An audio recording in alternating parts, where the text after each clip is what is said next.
الرحمن الرحیم ثم الفرقة بخيار البلوغ ليست بطلاق لأنها تصح من الأنثى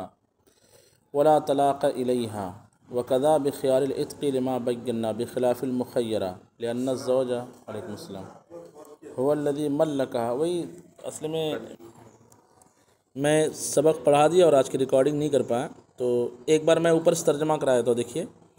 ثم الفرقۃ بخیار البلوغ لیست بطلاق، خیار بلوغ سے جو فرقت ہے وہ طلاق نہیں ہے، لأنها تصح من الانثى، اس لیے کہ یہ عورت کی طرف سے بھی صحیح ہے، ولا طلاق الیہا، اور عورت کو طلاق کا اختیار نہیں ہوتا، وقضا بخیار العتق، ایسے ہی خیار عتق کے سبب لما بینا، اسی دلیل سے جو ہم نے اوپر بیان کیا کہ عورت جو ہے وہ طلاق کا حقدار نہیں ہوتی، یعنی عورت طلاق کی مالکہ نہیں ہوتی، بخلاف المخیرہ، بخلاف اس عورت کے جس کو شوہر نے طلاق دینے کا اختیار دے دیا، وہ اپنے آپ کو طلاق دے تو طلاق ہوگی، لأن الزوج هو الذی ملکہا، اس لیے کہ یہاں پہ شوہر ہے وہ جس نے اسے طلاق کا مالک کیا ہے، وہ مالک للطلاق، اور شوہر طلاق کا مالک ہے۔ فإن مات أحدهما قبل البلوغ، تو اگر دو میں سے کسی ایک کا انتقال بالغ ہونے سے پہلے ہو جائے، ورثہ الآخر، تو دوسرا وارث ہوگا، یعنی خیار بلوغ میں کی صورت میں۔ وقضا اذا مات بعد البلوغ قبل التفریق، ایسے ہی جب بالغ ہونے کے بعد مر جائے تفریق سے پہلے، لأن اصل العقد صحیح، اس لیے کہ اصل عقد جو ان کے ولی نے کرایا تھا وہ صحیح ہے، والملک ثابت به، اور عقد سے ملکیت ثابت ہوتی ہے، وقد انتہا بالموت، اور موت کے سبب سے یہ نکاح منتہی اپنی انتہا کو پہنچ چکا، بخلاف مباشرت الفضولی، یہ بخلاف فضولی کے نکاح کر دینے کے، اذا مات احد الزوجین، جبکہ زوجین میں سے کوئی ایک مر جائے، قبل الاجازت، اجازت دینے سے پہلے، کہ ایک ایسے شخص نے جو ولی نہیں ہے اس نے کسی لڑکی کا کسی لڑکے سے نکاح کر دیا تو یہ نکاح موقوف رہے گا دونوں کی اجازت پر، لأن النکاح سما موقوف فیبطل بالموت، اس لیے کہ وہاں پر نکاح موقوف رہے گا تو موت سے باطل ہو جائے گا، وہاں ہونا نافذ، اور یہاں پر یعنی مخیرہ والے صورت میں نافذ ہے، فیتقرر به، تو موت سے نکاح کا ثبوت ہوگا۔ قال ولا ولایۃ لعبد ولا صغیر ولا مجنون، اور غلام اور چھوٹے بچے اور مجنون کی کو ولایت کا حق حاصل نہیں ہوگا، لأنه لا ولایۃ لهم علی انفسهم، اس لیے کہ خود ان کی ذات پر ان کو ولایت حاصل نہیں ہے، فاولا اللہ یثبت علی غیرہم، تو بہتر ہے کہ ان کے غیر پر بھی ولایت حاصل نہ ہو، وَلَأَنَّ هَذِهِ وِلَایَةُ النَّظْرِ، یا دوسری دلیل اس لیے کہ یہ ولایت شفقت کے لیے ہے، وَلَا نَظْرَ فِي التَّفْوِيضِ إِلَىٰ هَٰؤُلَاءِ، اور ان لوگوں کو ولایت سپرد کرنے میں شفقت نہیں ہے، وَلَا وِلَایَةَ لِكَافِرٍ عَلَىٰ مُسْلِم، کافر کو مسلمان پر ولایت حاصل نہیں، لِقَوْلِهِ تعالیٰ، اللہ تعالیٰ کے اس فرمان کی وجہ سے، وَلَن يَجْعَلَ اللَّهُ لِلْكَافِرِينَ عَلَى الْمُؤْمِنِينَ سَبِيلًا، وَلِهَٰذَا لَا تُقْبَلُ شَهَادَتُهُ عَلَيْهِ، اس لیے کافر کی گواہی مسلم کے خلاف قبول نہیں کی جائے گی، وَلَا يَتَوَارَثَانِ، اور مسلمان و کافر ایک دوسرے کے وارث نہیں ہوں گے، اما الکافر ثبت له ولایۃ الانکاح علی ولدہ الکافر، لیکن کافر تو اس کو اپنے کافر لڑکے پر نکاح کرانے کی ولایت ثابت ہوگی، لقولہ تعالیٰ، اللہ تعالیٰ کے اس فرمان کی وجہ سے، والذین کفروا بعضهم اولیاء بعض، ولہذا تقبل شہادتہ علیہ، اس لیے اس کی گواہی بھی اس کے خلاف قبول کی جائے گی، ویجری بینہم التوارث، اور دونوں کے درمیان توارث بھی جاری ہوگا۔ اب یہ مسئلہ کہ اگر اولیاء موجود نہ ہو تو دوسرے جو قریبی رشتہ دار ہے، جیسے ماموں ہے یا پھوپھا ہے یا اس طرح کے اور جو قریبی رشتہ دار ہے، نانا ہے، ان کو ولایت کا حق حاصل ہے یا نہیں، تو امام محمد اور امام ابو یوسف کے قول میں ولایت کا حق حاصل نہیں، اور امام اعظم ابو حنیفہ فرماتے ہیں کہ چونکہ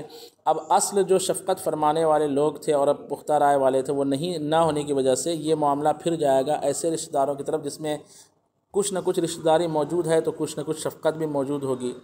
تو استحسان کے طور پر خلاف قیاس امام اعظم ابو حنیفہ ایسے رشتہ داروں کو جس کو کیا بولتے وراثت میں ذوی الارحام کہا جاتا ہے، یعنی وہ رشتہ دار جو قریبی ہو لیکن اسبا نہ ہو تو وہ ذوی الارحام کہلائیں گے، جیسے پھوپھی ہوتی ہے تو وہ ذوی الارحام میں سے ہے، ایسے ہی جو ہے بھانجا ہے ذوی الارحام میں سے ہے، ماموں ہے ذوی الارحام میں سے ہے، اس طرح کے لوگ،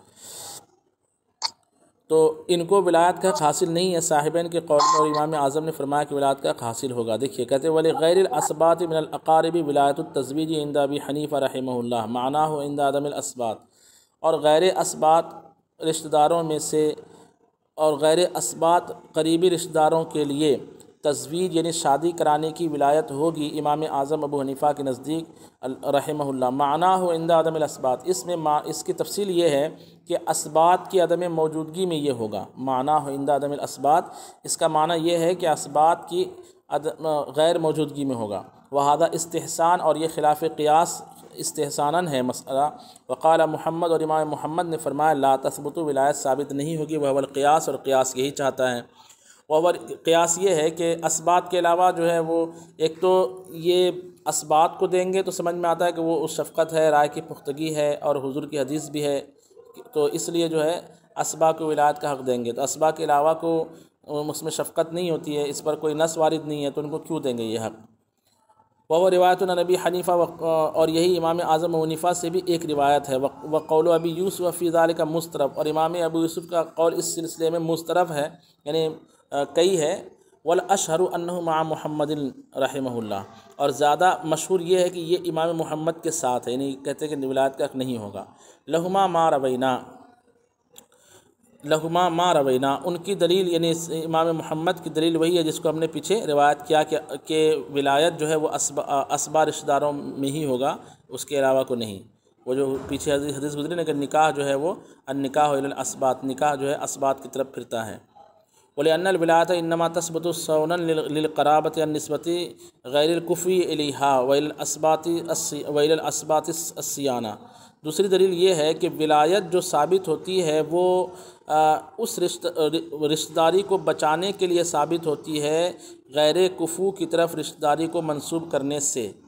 یعنی ولایت کا جو ہم حق دیتے ہیں اس لیے دیتے ہیں کہ کہیں کوئی دوسرے لوگ مل کر کے جو ہے اس لڑکی کا نکاح غیر کفو میں نہ کر لے، یا خود نابالغہ لڑکی ہے تو وہ فیصلہ نہیں کر پاتی ہے تو اس کا نکاح غیر کفو میں نہ ہو جائے، تو غیر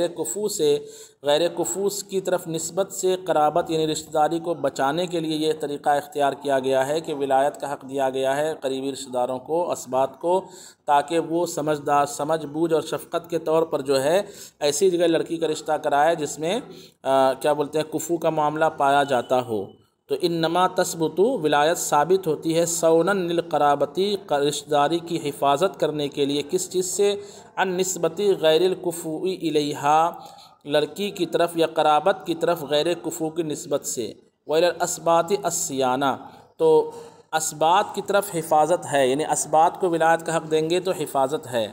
اس لیے صرف اسباط کو دیں گے، اسباط کے علاوہ کو نہیں دیں گے۔ ولی ابی حنیف، اور امام اعظم نے کیوں فرمایا کہ اسباط کے علاوہ کو بھی دے سکتے ہیں ان کی عدم موجودگی میں؟ ان الولایۃ نظریۃ، ان کے نکاح میں جو ولایت ہے وہ نظری چیز ہے، والنظر یتحقق بالتفویض الی من هو المختص بالقرابۃ الباعثۃ علی الشفقہ،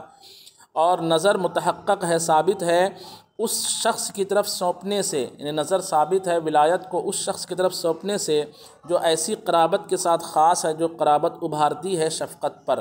تو ماموں بھی جو ہے بھانجی پر شفقت کرے گا، کیونکہ ماموں بھانجی کا رشتہ بھی جو ہے شفقت پر ابھارنے والا رشتہ ہے۔